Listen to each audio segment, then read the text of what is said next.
अनवी ने सूरज और ईशा दोनों को किडनैप कर लिया है और अब दोनों की जान खतरे में है। दोस्तों, सीरियल पति ब्रह्मचारी में एक बहुत ही महा इंटरेस्टिंग सीन आने वाला है, क्योंकि अब सूरज के सामने अनवी का सच आ चुका है। उसे मालूम चल गया है कि अनवी एक खतरनाक खुफिया गैंग की लीडर है, जो 15 अगस्त को एक महा धमाका करने वाली है।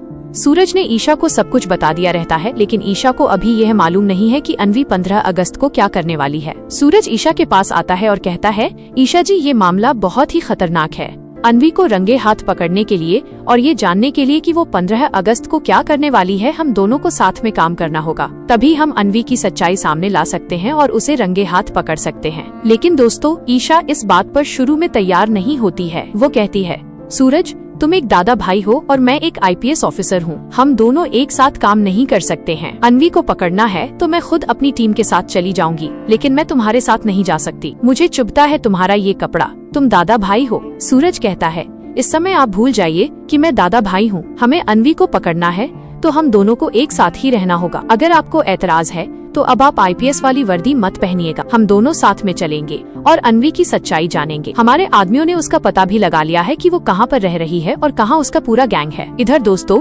ईशा और सूरज साधारण कपड़े पहनते हैं ताकि अनवी को रंगे हाथ पकड़ सके। उधर अनवी अपने गैंग के साथ एक खंडहर वाले गोदाम में रहती है और 15 अगस्त की प्लानिंग बनाती है। वो पूरी तरह से अपने आदमियों को नक्शा देती है कि 15 अगस्त को कैसे CM साहब को जान से मारना है। दोस्तों, अनवी एक खुफिया गैंगस्टर है जो अपने आदमियों के साथ आई हुई है। उसे 15 अगस्त के लिए चार्ट पेपर भी मिल गया रहता है, जो कि वो ईशा के कमरे से चुरा कर लेकर आई रहती है। इसके साथ ही वो पेन ड्राइव भी चुरा कर लाई रहती है। उस पेन ड्राइव में पूरा सबूत है कि 15 अगस्त को CM साहब कहाँ आएंगे, उनकी सिक्योरिटी कितनी कम रहेगी और कैसे इस प्लान को अंजाम देना है। इधर हम देखेंगे कि सूरज और ईशा अनवी को खोजते हुए उसी खंडहर वाले गोदाम के पास आते हैं, लेकिन अनवी के आदमियों को पता चल जाता है कि सूरज और ईशा दोनों वहां आए हुए हैं। अब अनवी गुस्सा हो जाती है और अपने आदमियों को प्लानिंग बताती है कि सूरज और ईशा दोनों को कैसे सबक सिखाना है और कैसे इन दोनों को बंदी बनाना है। अनवी और उसके आदमी पूरी तरह से छुप जाते हैं। जैसे ही सूरज और ईशा उस पुरानी खंडहर वाली जगह पर आते हैं तो वहाँ कोई नहीं दिखता। सूरज अपने हाथ में बंदूक लिए रहता है, क्योंकि उसको मालूम है कि ऐसी जगह पर गुंडे हो सकते हैं। लेकिन दोस्तों,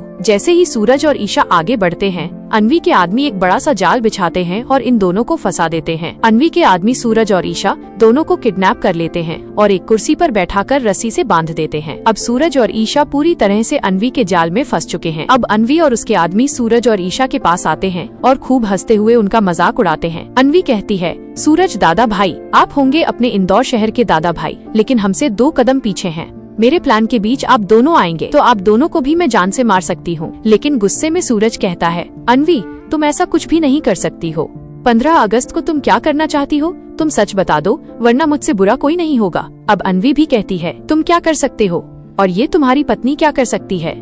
तुम दोनों मेरे कब्जे में हो। यह मत भूलो कि तुम दोनों को मैंने किडनैप कर लिया है और तुम दोनों अब कुछ भी नहीं कर सकते हो। सूरज अनवी से कहता है, तुम हमारे घर में रहकर हमारे ही खिलाफ षड्यंत्र रच रही थी। आखिरकार तुम 15 अगस्त को करना क्या चाहती हो? अब दोस्तों, अनवी पूरी तरह से सच्चाई बता देती है, क्योंकि वो समझ गई है कि अब सूरज और ईशा को वो जाने नहीं देगी। अनवी 15 अगस्त के दिन की पूरी प्लानिंग बताती है कि 15 अगस्त के दिन CM साहब को जान से मारना है। अनवी कहती है, तुम दोनों अब कुछ भी नहीं कर सकते हो, हमारा प्लान कभी भी फेल नहीं हो सकता। लेकिन ईशा कहती है, अनवी, तुम ऐसा कुछ भी नहीं करोगी। मेरे रहते हुए तुम CM साहब को जान से नहीं मार सकती। वही अनवी कहती है, मैं जो काम ठान लेती हूँ वो मैं करके ही रहती हूँ, मुझे कोई भी नहीं रोक सकता। अनवी दोस्तों अच्छी तरह से जानती है कि सूरज और ईशा को ज्यादा देर तक किडनैप करके नहीं रखा जा सकता, क्योंकि ईशा एक IPS ऑफिसर है और उसकी टीम भी अब पहुँचने ही वाली होगी। इसलिए अनवी चेतावनी देती है कि अगर तुम दोनों मेरे मकसद के बीच आओगे तो तुम दोनों को भी जान से मार दूंगी। जैसे ही ईशा की पुलिस टीम अनवी तक पहुंचने की कोशिश करती है,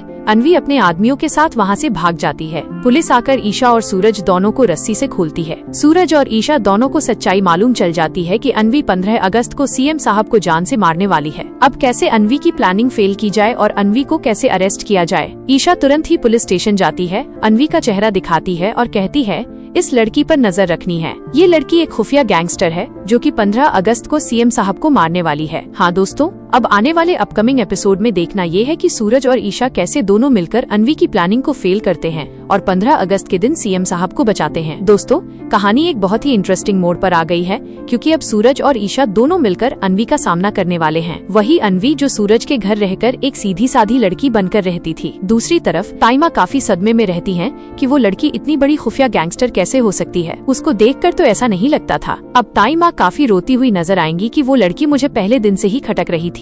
मुझे अच्छा नहीं लग रहा था कि वो लड़की ठीक है, लेकिन मैं क्या करती। सूरज भी वही काम करता है जो ये लड़की करती है। सूरज भी गुंडा है और वो भी गुंडी है। ईशा अपनी माँ से कहती है, नहीं माँ, सूरज भाई अच्छे लोगों के लिए काम करते हैं।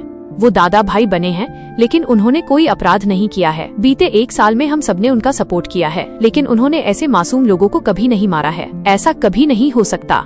वो अच्छे काम करते हैं, लेकिन अन्वी एक खतरनाक गैंगस्टर है। वो सीएम साहब को जान से मारने वाली है और उनका प्रोफेशनल काम ही यही है। इसके बाद ईशा अपने सीनियर ऑफिसर के पास जाती है। पुलिस कमिश्नर भी ईशा के पास आते हैं और ईशा पर प्रेशर डालते हैं। कमिश्नर कहते हैं, आप कैसी आईपीएस ऑफिसर हैं? अन्वी जैसी इतनी खतरनाक गैंगस्टर आपके घर में रह रही थी, लेकिन आप उसका पता तक नहीं लगा पाई। असल में आप किसी काम की नहीं हैं। आपका पति भी तो एक गुंडा है, जिसने दादा भाई नाम का डर पूरे शहर में फैलाया हुआ है। तो आप कैसे काम कर सकती हैं आईपीएस ईशा? मुझे कुछ भी समझ में नहीं आ रहा है। अगर आप अन्वी को नहीं पकड़ पा रही हैं, तो आप ये पुलिस की वर्दी छोड़ दीजिए। दोस्तों, पुलिस कमिश्नर इसलिए गुस्सा होते हैं क्योंकि अन्वी जैसी खतरनाक गैंगस्टर ईशा के ही घर में रह रही थी। यही नहीं, 15 अगस्त को जो सीएम साहब आने वाले थे, उनकी सुरक्षा का पूरा प्लान तैयार किया गया था। पेन ड्राइव और चार्ट पेपर ईशा को जिम्मेदारी के तौर पर कमिश्नर साहब ने दिए थे, ताकि सीएम साहब के आने पर सुरक्षा पुख्ता रहे। लेकिन अन्वी ईशा के कमरे से ही पेन ड्राइव और चार्ट पेपर दोनों चुरा कर ले गई रहती है। इस वजह से पुलिस कमिश्नर साहब ईशा पर बहुत नाराज होते हैं और उसे खरी खोटी सुनाते हैं। पुलिस कमिश्नर और आईपीएस सागर कहते हैं, अन्वी को पकड़ना आपके बस की बात नहीं है। अन्वी एक खुफिया गैंगस्टर है जो आपके घर में रहकर सब कुछ कर गई। अब तो 15 अगस्त को देखना ये है कि वो क्या करेगी, लेकिन हम सबको सावधानी बरतनी होगी। अब सीएम साहब को ये इन्फॉर्मेशन देनी होगी और सारा प्लान बदलना होगा, क्योंकि अब वो लड़की जान चुकी है कि हम 15 अगस्त को सीएम साहब को कैसी सुरक्षा देने वाले हैं। पुलिस कमिश्नर और आईपीएस सागर दोनों मिलकर एक अलग प्लानिंग बनाते हुए नजर आते हैं। इधर ईशा की आंखों में आंसू आ रहे होते हैं कि मैं एक आईपीएस होते हुए भी कुछ भी नहीं कर पाई। वो सोचती है कि ये सब सूरज के सीधेपन का ही नतीजा है, क्योंकि सूरज लोगों पर आसानी से विश्वास कर लेता है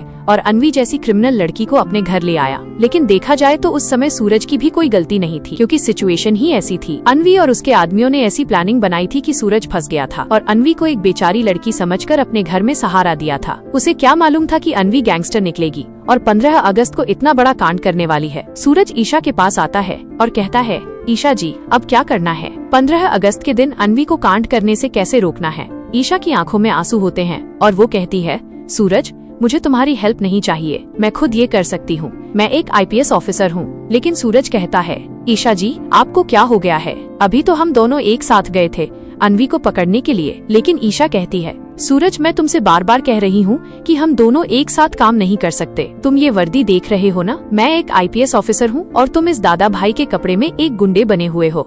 मेरे सीनियर ऑफिसर कमिश्नर साहब ने भी यही कहा है कि मेरे घर में खुद एक गुंडा है, इसलिए वे मुझे जिम्मेदार ठहरा रहे हैं। तुम जानते हो कि पहली बार कमिश्नर साहब ने मुझे खरी खोटी सुनाई है और कहा है कि तुम इस वर्दी के लायक नहीं हो। अन्वी हमारे घर में रह रही थी और हमारे कमरे से पेन ड्राइव व 15 अगस्त के दिन के सुरक्षा चार्ट पेपर सब लेकर भाग गई है। इसकी पूरी जिम्मेदारी कमिश्नर ने मुझे दी थी, लेकिन अब उन्होंने ये जिम्मेदारी आईपीएस सागर को दे दी है। आज तुम्हारी वजह से मेरा नाम खराब हो रहा है। मैंने तुमसे कहा था, सूरज की ये दादा भाई वाली जिंदगी छोड़ दो और कानून का साथ दो। कानून भी कोई चीज होती है, हर बार वही नहीं होता जो तुम्हारे साथ पहले हुआ, लेकिन तुम मेरी बात नहीं मानते। सूरज कहता है, ईशा जी, अगर आपका यही फैसला है तो अब आप खुद अपनी टीम के साथ अन्वी तक पहुंचने की कोशिश कीजिए। लेकिन मैं अब खुद अपने आदमियों के साथ अन्वी को कड़ी से कड़ी सजा दिलवाऊंगा और अन्वी को 15 अगस्त के दिन ऐसा कांड करने से रोकूंगा। मैं सीएम साहब को कुछ भी नहीं होने दूंगा। हम दोनों का मकसद एक है, लेकिन आप कानून के दायरे में रहकर काम करती हैं और मैं खुद फैसला करता हूँ कि मुझे क्या करना है।